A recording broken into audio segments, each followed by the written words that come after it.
Hi hello, ഇന്ന് ഞാൻ വന്നിട്ടുള്ളത് നമ്മുടെ സാമ്പ്രാണിക്കൊടിയുടെ ബാക്കി വിശേഷങ്ങൾ പറയാൻ വേണ്ടിയിട്ടാണ് കേട്ടോ. ഈ വീഡിയോയോട് കൂടി നമ്മുടെ സാമ്പ്രാണിക്കൊടി വിശേഷങ്ങൾ തീരുകയാണ് കേട്ടോ.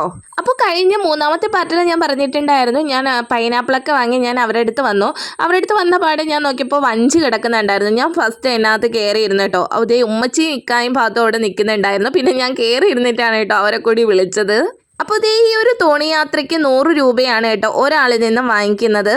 ഞാൻ ഈ ഒരു അങ്കിളിൻ്റെ തോണിയിലാണ് കേട്ടോ കയറിയത്. പാത്തു കുഞ്ഞായതുകൊണ്ട് തന്നെ ഇവിടെയും ഫ്രീ ആയിരുന്നു കേട്ടോ അവൾക്ക്. അങ്ങനെ ഞങ്ങളുടെ വഞ്ചി യാത്ര ഇവിടെ തുടങ്ങുകയാണ് കേട്ടോ. കായലിലൂടെ കുറേ ദൂരം നമുക്ക് വഞ്ചിയിൽ യാത്ര ചെയ്യാം. അങ്ങനെ എൻ്റെ ജീവിതത്തിലെ ആദ്യ വഞ്ചി യാത്രയാണ് കേട്ടോ ഇവിടെ ആരംഭിക്കുന്നത്. ഏറെ നാളത്തെ കാത്തിരിപ്പിന് ശേഷം ഇവിടെ എത്തിയത് കൊണ്ടാണോ എന്നറിയില്ല, എനിക്ക് ഭയങ്കര സന്തോഷമായിരുന്നു കേട്ടോ.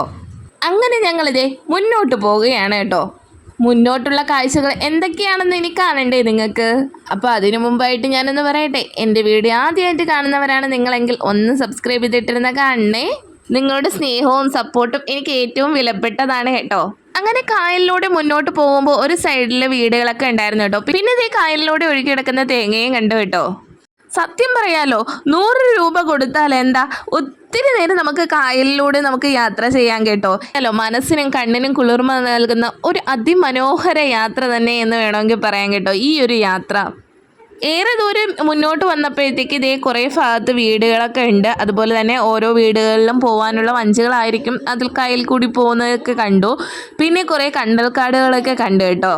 സത്യം പറയാലോ, എന്താണ് കണ്ടൽക്കാടുകളുടെ ഇടകളിലൂടെയൊക്കെ പോയപ്പോഴത്തേക്ക് മനസ്സിനൊരു കുളിർമ.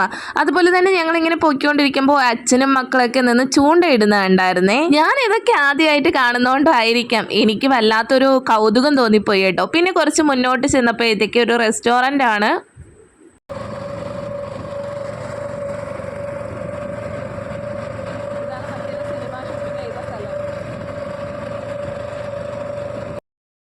ഈ ഒരു സ്ഥലം കണ്ടപ്പോൾ എനിക്ക് മറ്റേ മധുരരാജയില്ലേ, മധുരരാജ 2 ആ ഒരു ഫിലിമിലെ ആ ഒരു സെറ്റിങ് കാര്യങ്ങളൊക്കെയാണ് കേട്ടോ എനിക്ക് ഓർമ്മ വന്നത് പെട്ടെന്ന്. വീണ്ടും കുറച്ച് ദൂരം മുന്നോട്ട് വന്നപ്പോൾ വീണ്ടും കണ്ടൽക്കാടുകളാണ് കേട്ടോ. ഈ ഒരു ഭാഗത്തേക്ക് വരുമ്പോഴത്തേക്ക് മനസ്സിനൊക്കെ ഒരു പ്രത്യേക കുളിർമ തോന്നുന്നുണ്ട് കേട്ടോ. അങ്ങനെ റീൽസുകളിൽ കണ്ട കണ്ടൽക്കാടുകളിൽ ഞാനും എത്തിയിരിക്കുന്നു കേട്ടോ.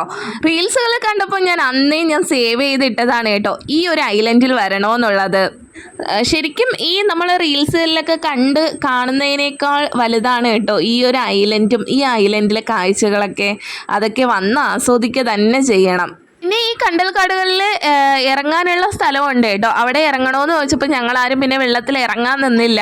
കാര്യം ഒരുപാട് ആളുകളുള്ള സ്ഥലത്താണ് നമ്മൾ ഇറങ്ങുന്നതെങ്കിൽ നമുക്ക് ആ ഒരു സേഫ്റ്റിയും കാര്യങ്ങളും കിട്ടും. അല്ലാണ്ട് നമ്മൾ ഇത്രയും ദൂരം വന്നിട്ട് വേറെ ഏതെങ്കിലും ഒരു സ്ഥലത്ത് ഇറങ്ങണ്ടല്ലോ വിചാരിച്ച് ആരും ഇറങ്ങിയിട്ടില്ലായിരുന്നു. അങ്ങനെ ഞങ്ങളുടെ യാത്ര തിരിക്കുകയാണ് കേട്ടോ. ഈ കണ്ടൽക്കാടുകളൊക്കെ കണ്ടു കഴിഞ്ഞിട്ട് ഇനി ഞങ്ങൾ തിരിച്ചു പോവുകയാണേ. പിന്നെ ഞങ്ങൾ കൊണ്ടുപോയത് ഈ ഒരു അങ്കിളായിരുന്നു കേട്ടോ.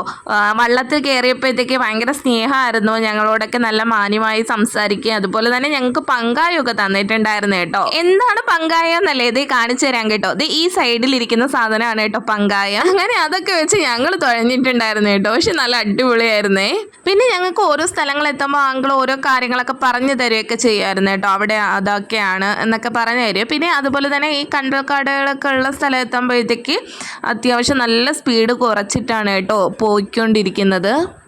പിന്നെ ഈ ഒരു ഐലൻഡിൽ പോകുന്ന എൻ്റെ പ്രിയ സുഹൃത്തുക്കളോട് എനിക്ക് പറയാനുള്ളത്, ഈ ഒരു വഞ്ചി യാത്രയും കൂടി ഒന്ന് ട്രൈ ചെയ്യണം കേട്ടോ. പ്രത്യേക ഒരു ഫീലാണ് കേട്ടോ, അത് പറഞ്ഞറിയിക്കാൻ പറ്റില്ല. അങ്ങനെ ഞങ്ങളുടെ വള്ളത്തിൽ ഞങ്ങൾ മാത്രമല്ലായിരുന്നു, കുറച്ച് യാത്രക്കാരും കൂടി ഉണ്ടായിരുന്നു കേട്ടോ. വീണ്ടും ഞങ്ങൾ വന്ന് വീണ്ടും ഞങ്ങളെ കണ്ടൽക്കാടുകളുടെ ഇടയിലൂടെ കൊണ്ടുപോവുകയാണ് കേട്ടോ. പിന്നെ ഞാൻ പറഞ്ഞില്ലായിരുന്നോ നിങ്ങളോടെ ഞങ്ങൾ പങ്കായൊക്കെ തുഴഞ്ഞിട്ടുണ്ടെന്ന്. അപ്പോൾ ആദ്യം അത് ഇക്കാക്കായിരുന്നു കേട്ടോ കൊടുത്തിട്ടുണ്ടായിരുന്നു. ഇക്കതേ തുഴയുകയാണ് കേട്ടോ. സത്യം പറഞ്ഞു കഴിഞ്ഞാൽ അതിന് നല്ല വെയിറ്റ് ഉണ്ട് കേട്ടോ. പിന്നെ ദുർഭാഗ്യമെന്ന് പറയട്ടെ, ഞാനും തുഴഞ്ഞായിരുന്നു. പക്ഷേ എൻ്റെ വീഡിയോ എടുക്കാൻ വേണ്ടിയിട്ട് ഫോണിൽ സ്പേസ് ഇല്ലായിരുന്നു കേട്ടോ. ഞാനും തുഴഞ്ഞിട്ടാണ് കേട്ടോ ഫ്രണ്ടിലിരുന്ന് ആൾക്ക് കൊടുത്തിട്ടുള്ളത്. അപ്പോൾ ഞാൻ എന്ത് ചെയ്തു, കുറച്ച് വീഡിയോസൊക്കെ ഡിലീറ്റ് ആക്കിയ ശേഷമാണ് കേട്ടോ പിന്നെ ബാക്കി വീഡിയോസൊക്കെ പിടിച്ചത്. പിന്നെ ഞങ്ങൾ വള്ളത്തിൽ നിന്നൊക്കെ വന്നിറങ്ങി ഞങ്ങൾ ബോട്ടിൽ തിരിച്ച് യാത്ര ചെയ്യുകയാണ് കേട്ടോ. ഞങ്ങൾ തിരിച്ച് അക്കരയിലേക്ക് പോകാൻ നിൽക്കുമ്പോഴും ആളുകൾ ഈ ഐലൻഡിലേക്ക് വന്നുകൊണ്ടേ ഇരിക്കുകയാണ് കേട്ടോ.